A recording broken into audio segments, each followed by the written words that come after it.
Harrington. I'm the president of the American Constitution Society, and would like to thank again our board chair, Peter Edelman, and those panelists today for such a wonderful discussion. The discussion, for those of you who are here, you know it laid the foundation for this afternoon, which will focus on contemporary indigent defense and the crisis that we face in this country. To start this dialogue, I'm very, very pleased to be able to introduce Deborah Leff as our luncheon keynote speaker. Deborah is the acting senior counselor for access to justice at the U.S. Department of Justice. Deborah joined the Access to Justice initiative just a few months after its March 2010 creation. And there she works to address the access to justice crisis in the criminal and civil justice system. The initiative's mission is to help the justice system efficiently deliver outcomes that are fair and accessible to all, irrespective of wealth and status. In advancing this mission, Deborah works within the Department of Justice, across federal agencies, and with state, local, and tribal justice stakeholders. I would just have to say this is a tremendous initiative. I'd like to really congratulate the leadership of the Department of Justice and the Attorney General particularly for having understood the depth of need in this country to have much more forceful engagement at the national level with our indigent defense system. Prior to joining the initiative, Deborah has held a variety of leadership positions in the public, private, and nonprofit sectors. And most recently, she was president and member of the board of directors of the Public Welfare Foundation, a national foundation based here in Washington, D.C., focusing on criminal and juvenile justice, health reform, and workers' rights. Deborah is a graduate of Princeton University's Woodrow Wilson School of Public and International Affairs, where she was named a university scholar, and earned her law degree from the University of Chicago Law School and an honorary doctorate from Lake Forest College. So please join me in welcoming our wonderful speaker, Deborah Leff.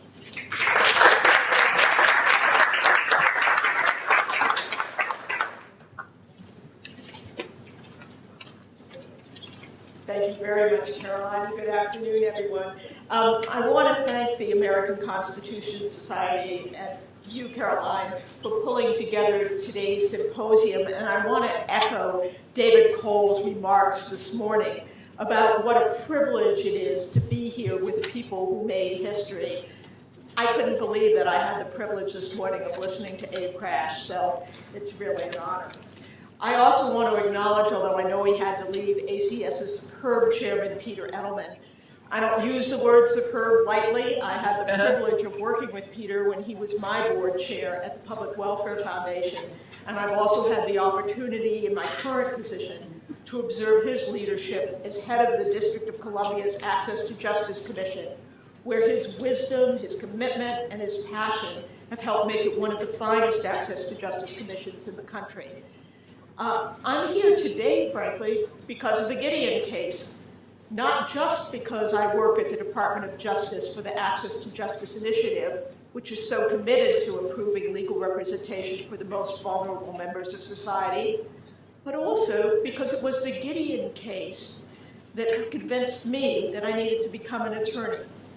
I read Anthony Lewis's remarkable book, Gideon's Trumpet, when I was in high school, and I was so inspired by the story of one man who fought so hard for justice, and so impressed that one man could make a difference, and that having a lawyer meant the difference between precious liberty or being locked up for years, the difference between justice and injustice.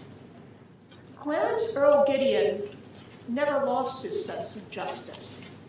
Believing he was wronged by the state of Florida, he had the passion, the energy, and the core belief in justice in America to try to do something about it. He brought a case saying as a poor person who could not afford a lawyer, he had a constitutional right to have a lawyer appointed for him. And he secured that constitutional right for all of us.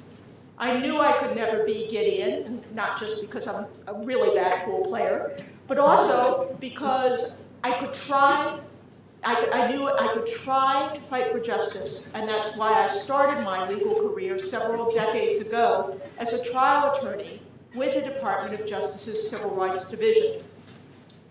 Like Peter Edelman, I am an enormous admirer of Robert F. Kennedy, who was the Attorney General of the United States when the Supreme Court decided Gideon versus Wainwright.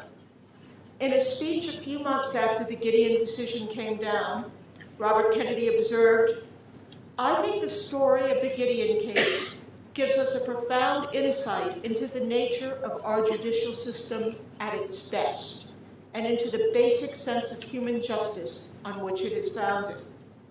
If an obscure Florida convict named Clarence O. Gideon," he said, "had not sat down in his prison cell with a pencil and paper to write a letter to the U.S. Supreme Court, and if the court had not taken the trouble to look for merit in that one crude petition among all the bundles of mail it must receive every day, the vast machinery of American law would have gone on functioning undisturbed." But Gideon did write that letter. The court did look into his case. He was retried with the help of competent defense counsel, found not guilty, and released from prison after 2 years of punishment for a crime he did not commit. And the whole course of American legal history has been changed. The course of American legal history has indeed changed, but it has not changed as much as we would like or as indigent defendants need to achieve justice. We know from a 2011 Justice Policy Institute report that only 21% of reporting state public defender systems and only 27% of county-based public defender offices have enough attorneys to meet caseload guidelines. The majority of county-based public defender offices do not have caseload limits, and they don't have the authority to refuse cases when they are assigned more cases than they can competently and responsibly handle. Lawyers' caseloads go unchecked, and they'll work too often unsupervised. Those caseloads can be immense, sometimes totaling more than 700 felony cases per year per attorney. So intense that the pressure to get defendants to plead guilty and get off the court dockets is enormous. The salaries of contract and appointed counsel, where the contract often goes to the lowest bidder, the lawyer who attempts through office to achieve justice at the lowest cost, are so meager that the result is often assembly line justice. 87% of small county public defender offices do not have a single full-time investigator. There is great pressure to quickly plead out a case rather than investigate and evaluate the facts. For investigation and evaluation take time and money that just aren't available. And that means for too many poor people, equal justice under law is simply a slogan, not the underlying value so central to fairness in America. What does this mean for the indigent defendant? Spending on indigent defense is dwarfed by the spending on the rest of the criminal justice system. A 2009 report authored by the National Right to Counsel Committee found pervasive inequities between the resources allotted to defense counsel and prosecution, despite the American Bar Association's urging for, quote, parity between defense counsel and the prosecution with respect to resources. The report found widespread and often dramatic disparities in the amount of funds, sources of funding, in-kind resources, staffing, and salaries allocated to defenders versus prosecutors. For example, in Tennessee, in 1 year, there was a difference of more than $70 million between the budget allotted to prosecutors and to indigent defenders. And in California, the difference in funding rose over 20% from one fiscal year to the next, despite the fact that the California Commission on the Fair Administration of Justice found that the state's indigent defense system is underfunded by more than $300 million. All you have to do is pick up the paper, or look on the web, or talk to folks on the subway. to know that sequestration is wreaking havoc on federal budgets. But despite the strains that we are going through and the cutbacks we are making, the Department of Justice is continuing its support for indigent defense projects, because fulfilling Gideon's legacy and ensuring the constitutional right to counsel are central to our mission. At the Justice Department, my boss, Attorney General Eric Holder, has repeatedly spoken of this country's indigent defense crisis, noting that the basic rights guaranteed under Gideon have yet to be fully realized. Millions of Americans still struggle to access the legal services that they need and deserve, and to which they are constitutionally entitled. And far too many public defense systems lack the basic tools they need to function properly. We are working to address that, and in fact, the office that I lead, the Access to Justice Initiative, was specifically established, as Caroline mentioned, by the Attorney General in 2010 to work to ensure that everyone, including vulnerable populations and those who are poor, can access their fundamental rights. We work closely with the Department of Justice's Office of Justice Programs to support its work in making grants that advance indigent defense efforts. In 2012, last year, the Bureau of Justice Assistance awarded $1.2 million in funding to 4 states through an Answering Gideon's Call solicitation to help better understand and address indigent defense issues. Another $1.6 million was funded by the National Institute of Justice to support research projects looking at holistic defense approaches, juvenile waiver of counsel, and the challenges of representing indigent defendants who have mental health issues. Just last Friday, the Attorney General announced nearly $2 million in new initiatives for fiscal year 2013 to strengthen indigent defense. The Bureau of Justice Assistance will be issuing a new and additional solicitation to be titled Answering Gideon's Call, National Assistance to Improve the Effectiveness of Right to Counsel Services.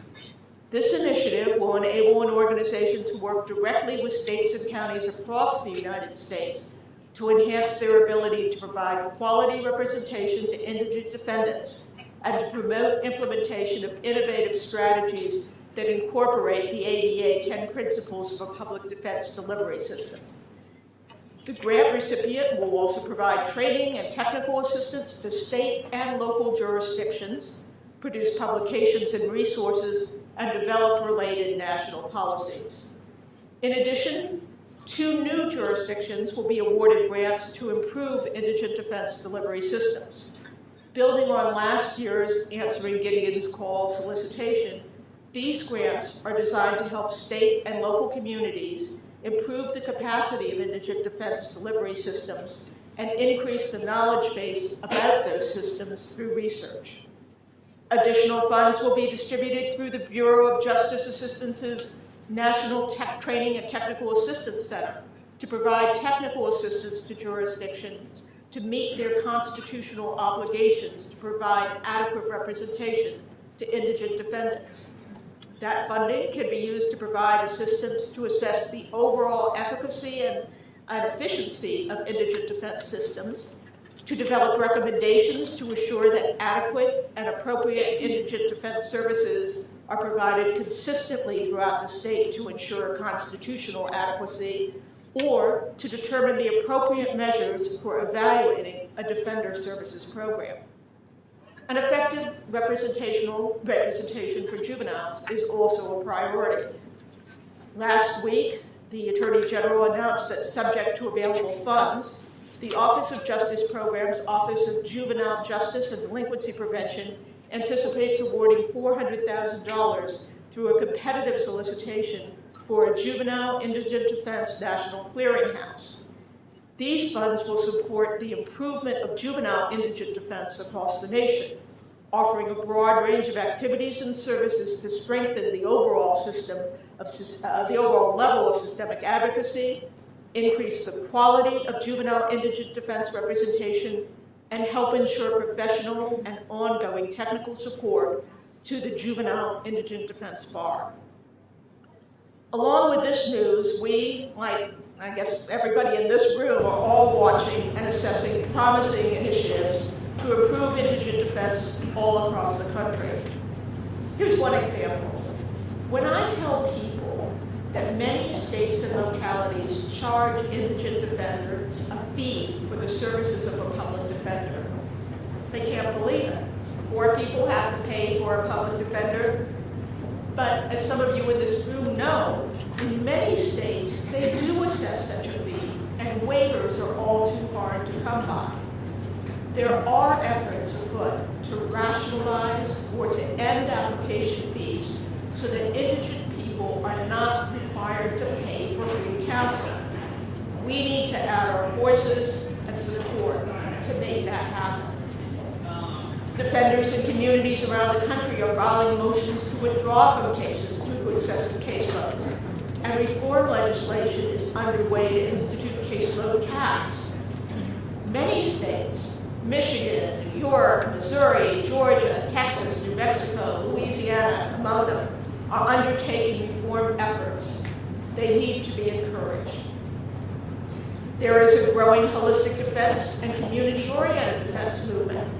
The Department of Justice has been tremendously supportive, both through the Bureau of Justice Assistance grants to the Bronx Defenders, and more recently through the National Institute of Justice funded study I mentioned that's now underway to evaluate such programs. And more work is being done by the Justice Department to make sure that all stakeholders have a voice in the system, and that defenders participate in state processes to determine the allocation of critical burn jag funds so that the defense and court functions are supported along with prosecution. Here it is absolutely critical that you get involved and that your voices be heard. Like Clarence Earl Gideon, we cannot be satisfied with the status quo. We know that there is much left to do to fulfill Gideon's promise. So I think it's only fitting to close with the words of the man who made such a difference, the man whose contributions we celebrate today, the man whose vision we have left yet to fulfill. In a letter to his attorney, Abe Fortas, and this is the letter actually that Abe Crash referenced in his comments this morning, Mr. Gideon wrote, "I have no illusions about law and courts or the people who are involved in them. I have read the complete history of law ever since the Romans first started writing them down, and before the law of religions. I believe that each era finds improvement in law. Each year brings something new for the benefit of mankind. Maybe this will be one of those small steps forward." As it turns out, Gideon's step was a very, very big step. But there is a long road ahead to justice for many indigent defendants in this country, and we need to move forward with commitment, speed, and righteousness. I look forward to traveling that road with you.